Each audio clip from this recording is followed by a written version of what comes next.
Yes, students, in this video, we are going to see the example 2.20. The question is find the general term for the following sequences. So, three subdivisions, three sequences. The first sequence is 3, 6, 9. So, the 3 ode multiples.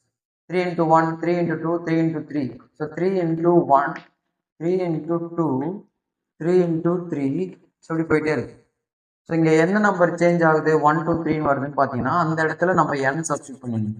So 3 is a constant term. So அப்பங்க 3 வரணும். So this is the nth term, that is the general term an. What is an is 3n. Like that இங்க பாருங்க இந்த second சீக்வென்ஸ்ல this is the nth term of this given first sequence. Second 1/2, 2/3, 3/4 அப்படி போயிட்டே இருக்கு. First number okay 1, numerator கரெக்டா இருக்கு 1 2 3. So numeratorல எந்த சேஞ்சும் இல்லை. பட் டினாமினேட்டர்ல 2ன்னு இருக்கு. அப்போ இங்க வந்து 1 + 1 அப்படின்னு எழுதலாம்.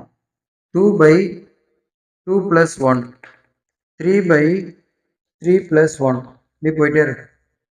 இங்க 1 2 3 ஃபர்ஸ்ட் டேர்ம்ல இருந்து பாத்தீங்கன்னா 1 2 3. இங்க எது constant term 1 1 1 + 1 is the constant term. இது எப்படி எழுதலாம் ஜெனரலா n/n + 1. So this is the nth term or general term of this second sequence. Next term பாருங்க 5 25 125. இது 5 உடைய பவர்ஸ்ல இருக்கு. So 5 power 1, 5 power 2, 5 power 3. But sign பார்த்தீங்கன்னா ப்ளஸ் மைனஸ் இருக்கு. ஸோ இங்கே ப்ளஸ் வரணும்னா சைன் என்னவா இருக்கணும் -1 பவர் ஆட் வேல்யூ நெகட்டிவாக இருக்கும், ஈவன் வேல்யூ பாசிட்டிவாக இருக்கும். அப்போ இங்கே என்ன வரணும் 2 வரணும். இங்கே -1 பவர் 3, ஹியர் -1 பவர் 4 அப்படின்றதானா தான் கரெக்டாக வரும். Positive negative positive negative. அப்போ இப்போ ஜென்ரலாக எப்படி எழுதலாம்னு பார்த்தீங்கன்னா -1 பவர் n + 1. ஃபர்ஸ்ட் டேர்மில் 2ன்னு இருக்குது, செகண்ட் டேர்மில் 3 இருக்குது. அப்போ n + 1 இன்ட்டு 5 பவர் n. இப்போ நீங்கள் சப்ஸ்டியூட் பண்ணிங்கன்னா ஒரு ஆன்சர் ஒரு வேல்யூவை போட்டிங்கன்னா இந்த ஆன்சர் கிடைக்கும்.